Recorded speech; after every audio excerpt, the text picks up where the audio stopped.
విశాఖలో ఈ రకరకాల వినాయక ప్రతిమలను బొమ్మలను తయారు చేస్తున్నారు శ్రీ సంపత్ సాయిదుర్గ ఆర్ట్స్ వారు లాసెన్స్ బే కాలనీ. అయితే వీళ్ళు మొత్తం ఈ కళాకారులంతా కలకత్తా నుంచి అయితే తెప్పిస్తారు. దగ్గర దగ్గర 13-14 మంది అయితే కళాకారులు అయితే వస్తారు. దగ్గర దగ్గర సంక్రాంతి తర్వాత నుంచి వీళ్ళు ఇదే పనిలో నిమగ్నమై ఉంటారు. మనతో పాటు హరీష్ గారు చెప్పండి, ఇది రకరకాల బొమ్మలు తయారు చేస్తుంటూ ఉంటారు. ప్రస్తుతం యువత ఏ రకాలైన బొమ్మల్ని ఆర్డర్ చేస్తున్నారు మీకు? ఒకప్పుడులాగా ఇంకా సినిమాటిక్గా అంత ఎవరు లేరండి కస్టమర్స్. ఇప్పుడు అందరూ దైవంగా ఉండి చాలా నీట్గా చూసుకుంటున్నారు అనమాట. ఫస్ట్లో అంటే కొంచెం మూవీస్ థీమ్లో ఇట్లా కొంచెం ఉండేవారు, కానీ ఇప్పుడు అవి ఏం లేవు అన్నమాట. ఇప్పుడు అందరూ ఇలాగే ఏమైనా అవతారాలు చూసుకుంటున్నారు. కొంచెం ఇలా శివుడు అవతారం, ఇలా రాముడు అవతారం, ఇలా ఇలా ఇలా అలా చూసుకొని అలాగే చేయించుకుంటున్నారు అన్నమాట. ఒకప్పుడంటే ఎక్కువ ఈ రకరకాల రంగులు దేవుళ్ళు సినిమాటిక్గా ఉండేవారు అన్నమాట. ఇప్పుడు అవేం లేవు. ఇప్పుడు శాస్త్రోక్తంగా ఇప్పుడు చాలా పద్ధతిగా ఉంటారు అన్నమాట. అందరూ కొంచెం చేంజ్ అవుతున్నారు అందరికీ. ఇప్పుడు వీళ్ళు మొత్తం మీరు ఈ బొమ్మలు ఇవన్నీ తయారు చేయడం, ఈ కళాకారులు ఎక్కడి నుంచి వస్తారు, ఎంతమంది ఉంటారు? వీళ్ళు మా వర్కర్స్ అందరూ వెస్ట్ బెంగాల్ నుంచి వస్తారండి. ఒక 13-15 మెంబర్స్ ఉంటారు అన్నమాట. ఎప్పుడు ఎవ్రీ ఇయర్ అంతే ఉంటారు. ఎప్పుడు స్టార్ట్ చేస్తారు ఇది ఒక మే ఎండింగ్ కానీ జూన్ ఫస్ట్ వీక్లో కానీ స్టార్ట్ చేస్తారు అన్నమాట. ఎప్పుడు సుమారు ఎన్ని బొమ్మలు తయారు చేస్తారు? 150 నుంచి 180 వరకు ఉంటాయి అన్నమాట. ఎప్పుడో ఒక 200 వరకు ఉండే. ఈ ఇయర్ కొంచెం ప్రొడక్షన్ తగ్గించాం, అంటే ప్లేస్ చేంజ్ చేసాం అన్నమాట. ఇంతకుముందు మాది అక్కడ లాసెన్స్ బే పెట్రోల్ బంక్ ఉంది కదండి, ఆ పెట్రోల్ బంక్ బ్యాక్ సైడ్ ఉండేది. ఇప్పుడేమో ఇక్కడికి పోస్ట్ హౌస్ పక్కకు వస్తాం లాసెన్స్. దీనికి సంబంధించి హరీష్ గారు, ఇప్పుడు దీనికి సంబంధించి ఈ మట్టి ఇప్పుడు పర్యావరణ హితంగా ప్లాస్టర్ ఆఫ్ ప్యారిస్ వాడకుండా మొత్తం మట్టితోనే తయారు చేయమంటున్నారు. పర్యావరణ శాస్త్రజ్ఞులను, పర్యావరణ ప్రేమికులు కానీ, ప్రజలు కానీ, అలాగే ప్రభుత్వాలు కానీ. మీరేంటి మెటీరియల్ ఏం చేస్తారు, ఎక్కడి నుంచి తెస్తారు మెటీరియల్? ఇది మొత్తం మట్టేనండి. మట్టి అంటే ఫస్ట్ దీని బేస్ అంతా గడ్డి ఉంటుంది అన్నమాట. గడ్డితోనే ఒక బేస్ స్ట్రక్చర్ అంతా తీసుకొని వస్తారు. ఆ స్ట్రక్చర్ తీసుకొని వచ్చాక మట్టితో చేసుకుంటారు అన్నమాట. అన్ని మొత్తం ఇదంతా పిఓపి ఏమి యూజ్ చేయరండి అసలు. పిఓపి అనేది ఏమి ఉండదు, అంతా ఎకో ఫ్రెండ్లీ మట్టినే. చాలా ఈజీగా డిజాల్వ్ అయిపోద్ది అన్నమాట వాటర్. పిఓపి యూజ్ చేయకపోతే ఇంచుమించు పిఓపి అవుట్లే మొత్తం దానిలాగే ఫినిషింగ్ అది కూడా వచ్చింది. అంటే అంటే మీరు చేసే వర్క్ దేనికి దాని డిఫరెన్షియేషన్ ఉంటుందండి. కలర్స్ వేసాక పిఓపికి మట్టికి పెద్ద తేడా ఉండదు, అన్ని ఒకలాగే ఉంటాయి. అంతా ఒకటే ఫినిషింగ్ ఉంటుంది కలర్స్ వేసే వరకు. కాకపోతే కలర్స్ ముందే అది ఏంటనేది బేస్ తెలుసుకోవాలన్నమాట. అది మట్టా లేకపోతే పిఓపినా అని చెప్పి. ఇందులో బంకమట్టి అంటే 2 రకాలుగా వాడతారు. ఫస్ట్ ఒకటి వాడతారు, తర్వాత ఫైనల్ గా ఏంటి material? First base first coating ఏదైతే ఉందో అంతా లోకల్ మట్టి మాట, ఇక్కడ మన ఆంధ్రాలో ఉన్నది. ఇంక ఈ రిమైనింగ్ ఈ ఫినిషింగ్ ఏదైతే ఉందో అదంతా కోల్కతా నుంచి వస్తుంది అన్నమాట. మట్టి అదే ట్రాన్స్పోర్ట్ అవుద్ది. గంగమట్టి అది అక్కడే దొరుకుద్ది. అక్కడ నదుల్లో, గంగా నదుల్లో ఇట్లలో దొరుకుద్ది అన్నమాట. ఆ సాఫ్ట్నెస్, స్మూత్నెస్ కోసం అదంతా, ఆ ఫినిషింగ్ కోసం. మన దగ్గర ఏంటంటే కొంచెం రఫ్ టెక్స్చర్ ఉంటుంది అన్నమాట. మట్టి అదంతా ఎంత ఫైన్ క్లీనింగ్ చేసినా కూడా అది ఎంత టెక్స్చర్ కొంచెం రఫ్గానే ఉంటుంది. ఇది ఏంటంటే స్మూత్నెస్ అన్నమాట. ఈ ఫినిషింగ్ అంతటికీ అదే. హరీష్ గారు, ఇప్పుడు మీరు ఈ రకరకాల విభిన్నమైన వినాయకులను అయితే తయారు చేస్తున్నారు. అది ఏ రకాలు చెప్పగలరా మీరు? మ్యాక్సిమం అన్నీ ఇవే ఉంటాయండి. కృష్ణుడిలాగో, ఇలా శివుడిలాగో, అలా ఇప్పుడు ఇక్కడ శివుడు ఉన్నది, అక్కడ వెంకటేశ్వర స్వామి, అలా అలా అక్కడ సుబ్రహ్మణ్య స్వామి, అలా మ్యాక్సిమం అందరూ దేవుళ్ళ అవతారాలతోనే ఉంటాయి. కానీ ఇంకా సినిమాటిక్ అయితే అలాగే ఏం లేదు. రూపాలతోనే అవతారాలతోనే ఉంటారు తప్ప ఇంకా అందుకు మించి ఇంకేం ఉండదు. ఆ మట్టి, ఈ 2 రకాల మట్టిలతో పాటు ఇంకా ఏంటి కలర్స్ ఏం వాడతారు మీరు? కలర్స్ అండి వాటర్ బేస్డ్ కలర్స్ అండి. మహా అయితే ఒక షైనీ ఉండేవి ఏమైనా ఉంటే అవి కొంచెం ఆయిల్ కలర్స్ లాంటివి ఉంటాయి అన్నమాట. అంతకుమించి మిగిలినంతా వాటర్ బేసే. ఎందుకంటే మరి ఇప్పుడు ఇదే హెయిర్ ఉంది కదండి, హెయిర్ కొంచెం గ్లాసీగా, ఇదంతా నార్మల్ వాటర్ బేస్డ్. ఇంక ఇట్లా మెటాలిక్ కలర్స్ వస్తాయి అన్నమాట కొంచెం షైన్ అవ్వడానికి.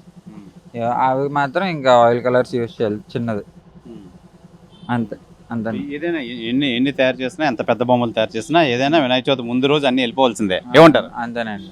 అవి చేసిన ఇవి 3-4 months నుంచి చేస్తారు. ఒక 11 days 12 days మొత్తం నిమజ్జనం అయిపోతుంది, ఇంకేముండవు.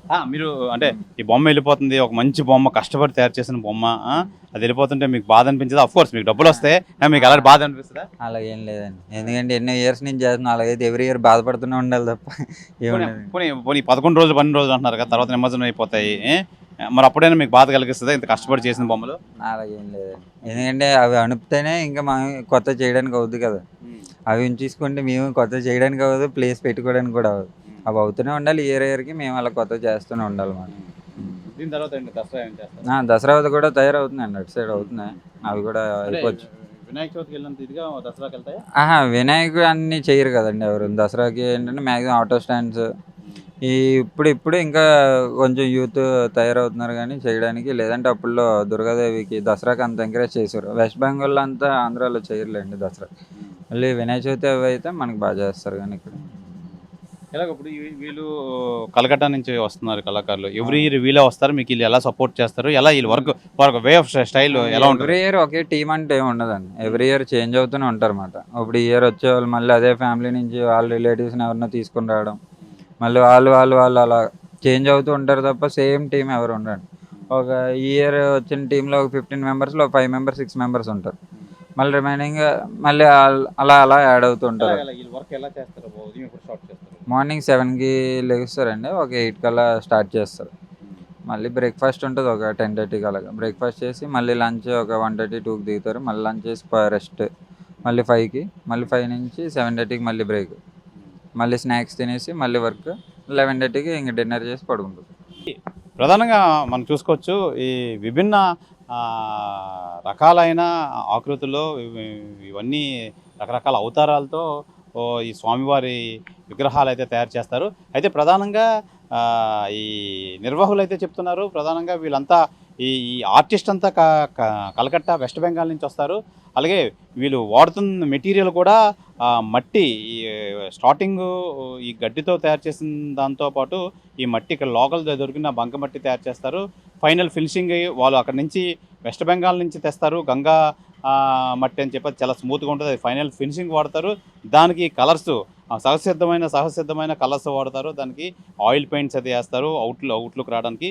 ఏదేమైనా చాలా నిష్ఠతో అయితే చేస్తాం. దగ్గర మే జూన్లో అయితే ప్రారంభిస్తాము. వినాయక చవితి ఆగస్టు ఎండింగ్ కల్లా ఇవన్నీ వినాయక చవితి ముందు రోజు మొత్తం అంతా సేల్ అయిపోతాయి. దగ్గర 150 నుంచి 170 ఈ పెద్ద విగ్రహాలు అయితే తయారు చేస్తాం. అన్నీ రకరకాల అవతారాలతో స్వామివారిని తయారు చేస్తాం. నిజంగా తయారు చేసి అన్ని రోజులు చాలా ఉత్సాహంగా ఈ కలకత్తా టీం అయితే మాకు వస్తారు ప్రతి సంవత్సరం. గత 15-20 సంవత్సరాల నుంచి అయితే ఈ బొమ్మల తయారీలో మేము నిమగ్నమై ఉన్నాం. ఇది విశాఖ లాసెన్స్ బే కాలనీలో అయితే చేస్తున్నాం. అలాగే ప్రతి సంవత్సరం రకరకాల డిఫరెంట్ టైప్ ఆఫ్ ప్రతిమలను అయితే మేము తయారు చేస్తాం.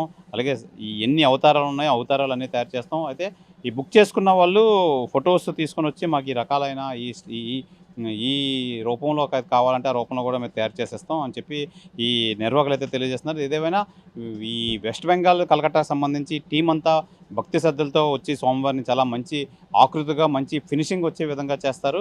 ఈ నేపథ్యంలో అయితే మాకు కూడా ఈ బొమ్మలు కూడా అలాగే అందరూ తీసుకెళ్తుంటూ ఉంటారు. నిజంగా మేము చాలా ఆనందంగా గత 15-20 సంవత్సరాల నుంచి అయితే ఈ వ్యాపారంలో ఉన్నాం. నిజంగా స్వామిని ఇలా తయారు చేయడం, వినాయక చవితికి అందులోని మా బొమ్మలు ప్రతి పందిరిలోని వీళ్ళు ప్రతిష్ఠించడం, పూజలు చేయడం, నిజంగా మళ్ళీ అది 9, 11, 12 రోజులకైతే నిమగ్నం చేయడం నిజంగా మేము చాలా పూర్వజన్మ సుకృతంగా భావిస్తామని అంటున్నారు ఈ నిర్వాహకులు. విభిన్న కళాఖండాలుగా రూపుదిద్దుతున్నారు కలకత్తా కళాకారులు. రూపాలు వేరైనా దేవుడు ఒకడే. తెలుగువారు అత్యంత ప్రీతిపరమైన పండగ వినాయక చవితి. వినాయక చవితికి అనేక రూపాలలో రూపుదిద్దుకుంటున్నాయి ఇక్కడ వినాయక విగ్రహాలు. కలకత్తా నుంచి కళాకారులు వచ్చి ఎన్నో రోజుల నుంచి శ్రమించి వీటన్నిటికీ ఒక రూపం తెస్తారు ఈ కళాకారులు. అయితే దీనికి సంబంధించి వీళ్ళు ఎక్కడి నుంచి వచ్చారు, ఎంతమంది వచ్చారు, దీనికి ఏ మట్టి వాడతారు, వీటి తయారీకి ఏ విధమైన వీళ్ళు కష్టం వీళ్ళ మాటల్లోనే తెలుసుకుందాం రండి. मेरा नाम सुरजीत मंडल, मैं इधर नया हूँ काम करने। इधर में जो मूर्ति बना रहा है इधर में 100-150 मूर्ति हो रहा है, काम कर रहा हूँ। तो इधर में काम करके अच्छा लग रहा है और इधर में जो मूर्ति लोग बना रहा है इधर भी अच्छा है, सब बड़ा मूर्ति है। इधर में नया हूँ और कुछ। कितना मूर्ति बनाया, कहाँ से आया? मैं आया वेस्ट बंगाल मेदिनीपुर से। इधर में मूर्ति टोटल हुआ है 150। कितना मटेरियल है, मिट्टी कहाँ से लाया? मिट्टी है इधर का और कलकत्ता से आया है, कलकत्ता का मिट्टी है। उधर का पेंट भी उधर का ही है और हम लोग का इधर में full team West Bengal Medinipur का ही है। घर में काम करता हूँ, इधर में जो काम कर रहा हूँ इन लोगों के साथ अच्छा मिस्त्री है, काम कर रहा है, बहुत बढ़िया लग रहा है। कैसा लग रहा है काम करने का? काम करने का बढ़िया लग रहा है, काम करने का कोई इशू नहीं है। कितना टाइम कितने दिन लगेगा रहेगा इधर? हम लोग तो रहेगा दुर्गा पूजा तक, 1 महीना। ये ख़त्म हो जाएगा तो उसके बाद दुर्गा मूर्ति चालू होगा। అనకాపల్లి రమేష్ గారు, మరి పిల్ల రమేష్ గారు తమ్ముళ్ళు మేమందరం. మా అన్నయ్య గారు మొదలుపెట్టి 30 సంవత్సరాలు అవుతుంది. మా ఫ్యామిలీ అంతా ఇదే రంగంలో ఉంటాం, విగ్రహాలు తయారు చేస్తుంటాం. అయితే కొంచెం దురదృష్టవశాత్తు మా అన్నయ్య 4 ఇయర్స్ బ్యాక్ యాక్సిడెంట్లో చనిపోయారు. ఇప్పుడు ఆయన వారసత్వాన్ని తీసుకొని మేము అందరం కూడా విగ్రహాలు తయారు చేస్తుంటాం. మేము ఇప్పుడు మట్టిలోనే చేస్తాం విగ్రహాలనే. మాకు వచ్చేవి కూడా అన్ని మట్టి విగ్రహాలే, మిగతా ఆల్టర్నేట్ ఏవి వాడం మేము. ఈ బొమ్మ నించోడానికైనా కర్ర, సర్వీ కర్ర, ఎదురు కర్ర వాడతాం ఇక్కడ.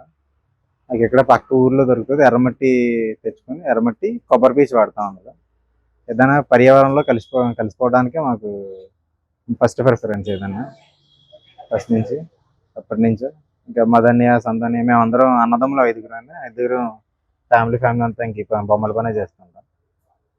ఏదైనా కొబ్బరి పీచు మట్టి వాడతాం ఎక్కువ. సపోర్ట్కి కర్ర, ఎదురు కర్ర వాడతాం. ఏదైనా ఈ విగ్రహం వచ్చేసరికి 9 అడుగుల హైట్ అండి. మొత్తం టోటల్ కంప్లీట్ అయ్యేసరికి 11 అడుగుల విగ్రహం వస్తుందండి. వెనకాల వచ్చేది ఓన్లీ ఇప్పుడు 9 అడుగులు అండి. ఇంకా కిరీటం రావాలి. కిరీటం వచ్చేసరికి 10 అడుగులు, వెనకాల చక్కెర వచ్చేసరికి 11 అడుగుల వరకు దాటేస్తుంది. ఎప్పుడైనా ఎన్ని రోజులు పడుతుంది? ఇది ఒక విగ్రహం తయారు చేయడానికి 12 నుంచి 15 రోజులు పడుతుందండి, ఒక కంప్లీట్ పడేసరికి. కలర్స్ కలర్స్ అన్ని వాటర్ బేస్లో వాడతామండి. ఏదైనా నీటిలో కలిసిపోయేదే తప్ప ఆయిల్ బేస్ ఎక్కువ వాడమండి.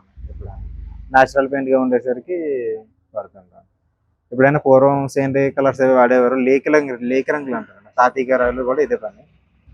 ఇంకా తాతయ్య గారు లేకి రంగులు అంటారు. పౌడర్ కలర్స్ అవి వాడి మ్యాక్సిమం వాటర్ అండి, ఆయిల్ బేస్ అనేది ఎక్కువ వాడడం. ఇది వైజాగ్ నుంచి వచ్చిందండి. వాళ్ళు ఉత్తమ అని వాళ్ళు ఇచ్చారని, ఇలా అంటే తెలిసిన ఫ్రెండ్ ఒకరు ఉన్నారు, వాళ్ళ ద్వారా వచ్చారు. అంటే వాళ్ళకి మెయిన్ పర్యావరణం కాపాడడానికి మట్టి విగ్రహమే కావాలని ఎదిగి మరీ వచ్చారు.